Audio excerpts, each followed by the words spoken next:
Hey everyone, it's Kira with Polymer Clay TV and Create Along, and today I'm going to show you how to do mica shift, an easy way to create a patterned sheet of clay. And then I silkscreened right over the top of it with a silkscreen from createalong.com, and I created these earrings from that patterned sheet. And I just put some hot fix crystals in a contrasting color on there and connected them together. So this is a really easy, simple, fun project, and you're going to learn the mica shift technique right here. So let's get started. For this, we're going to need a clay that has a high mica content. So, excuse me, we've got some Sunset Pearl Primo Accents. So it doesn't have to be only silver or gold or pearl. It can be one of these colored pearls too. So what I'm going to do is take half the bar and I'm going to roll it flat, and then I'm going to continue to roll it, fold it and roll it, fold it and roll it, all in the same direction through my pasta machine multiple times. So I'm going to condition it and then start rolling it as if I were doing a Skinner blend or a graduated blend, but there will be no blending. It'll just be this clay rolling through the same direction about 20 times, and you'll see what that does to the clay in a minute.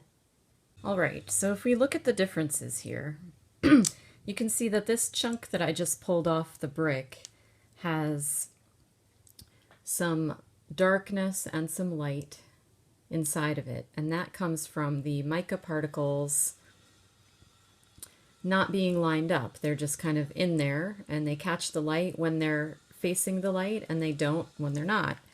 Now this piece is very pearlescent right now because I've lined up all the mica particles going in one direction. They're all flat. And if I were to cut into this and show you what the side looks like, you'll see that the side of it is quite a bit darker because the mica particles here are actually facing the camera. So the mica particles here are flat and they're reflecting light, and the mica particles on the inside of it, which basically this piece of clay came from here and I just turned it sideways, are dark. They're not reflecting light. So that's all we're doing. We're doing this mica shift, shifting the mica particles so that we're controlling the direction of the reflection of light. So now what I'm going to do is take this piece, and I'm going to take that one because it's got a raggedy edge, roll them up, condition them, and create a base, just a flat piece of clay. So here is my base. I'm going to work with this one, and I have one in reserve. You'll see what that's for in a minute. And I'm going to be cutting off pieces of this one that I prepared and putting them on here in a certain way. So I'm just going to make sort of fix this so I have less to work with. I'm going to make sort of squares by cutting off just enough to make this into a square piece of clay, and then I'm going to twist it like this and lay it on my base. So cutting off a square piece, twisting it, and just sticking it down.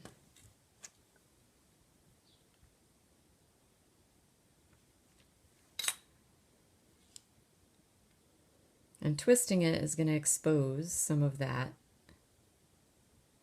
dark clay that is not lined up to catch the light. So just keep doing that until your little base sheet of clay is covered with twists of your mica shifted piece of clay. Okay, once you have finished covering your sheet, your base sheet there with twists, we're going to just square up the edges and cut off all this little excess clay because we don't need it. And we're going to run this through the pasta machine and flatten it out.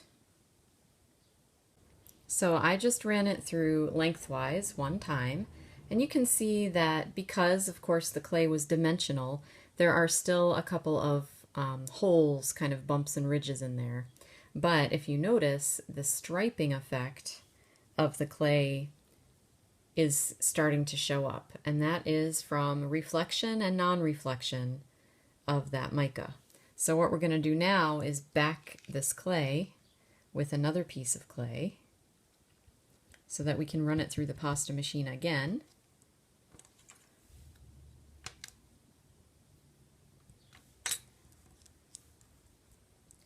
And try to close up the actual holes because we want this surface to be completely flat. So I'm going to run it through this way now.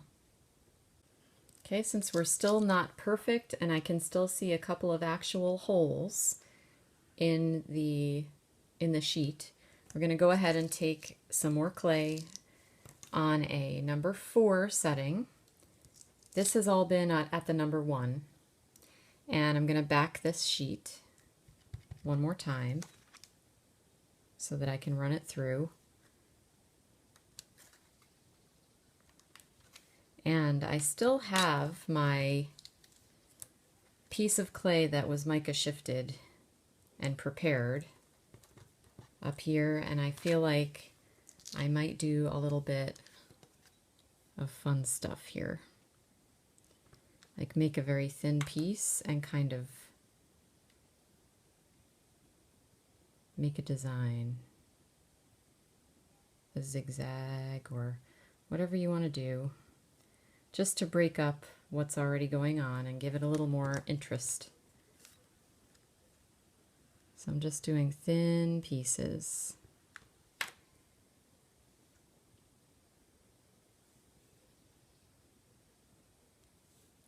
And you can twist them, you can flip them around, however you want.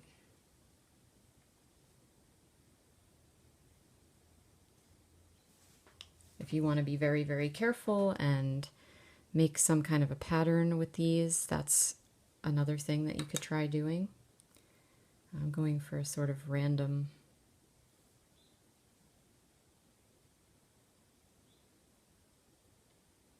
back and forth look here, like a little stripe running through.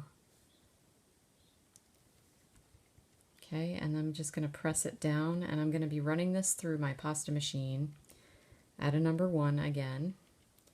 And then I'm just going to take it down until all of the spaces and everything is all flat. All right, and that only took 2 runs through the machine this time because we're mostly done and ready, just to flatten out what I just did and seal up the rest of the holes and things. So now look at that really cool looking veneer, and it's reflecting the light in all different directions, and it's perfectly flat. If you touch it, it's flat, but it looks kind of dimensional, and this is what people are talking about when they say mica shift. Now I'm going to use this as a base for a silkscreen because you know that we love silk screening here, and it's going to give it a whole other level of visual interest. Let's have some fun with some bold color and a bold screen. So I've got some silk paint. This is Sapphire on Ice is the color. And it's going to be a dark blue with a little bit of mica in it as well. It's an acrylic glaze. And I've got the Leaf Cyclone silk screen. So I'm going to go ahead and lay that on here. Shiny side down, burnish it to your clay. It's all very easy. Silk screening is fairly easy to do. You just want to make sure that your clay makes contact fully with the screen so that there's no air bubbles under there. So rub it on good, and then we're going to open this up. Have to see, this might be, my paint might be dry. I might have to pick another color. Let's see. No, it just has a film on it. Okay. All right, so we're going to scoop some of this glaze out and put it along the edge of the screen. And we've got complementary colors going on here, so I picked that on purpose. The blue and the orange are going to help each other to pop. And then we're just going to drag and press the paint through the screen onto the clay. Okay, when you're silk screening, as long as you've got it pressed on there pretty well, you can lift up a corner and check out your work. Make sure that your design is transferring before you completely lift it off.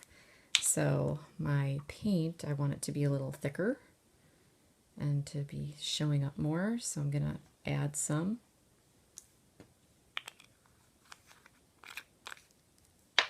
And it's definitely a back and forth process, especially when you're trying a new brand of paint like I am right now, to lay on enough onto your screen and not squeegee it all off, and to really press it through. So silk screening is easy, but each brand of paint is going to challenge you to figure out the ultimate amount of paint and amount of pressure to put on your screen. Okay, so there I'm getting a nice pattern, and I can let that dry while I run to the sink and wash out my silk screen. All right, so now you can see that we've got two patterns going on. We've got the paint and the mica shifting. So depending on the direction that you see the clay, you see several different things going on, and it's fun to layer techniques like this. So I encourage you to try it with all your different kinds of pearlized clays, because most of them will do a nice mica shift like this.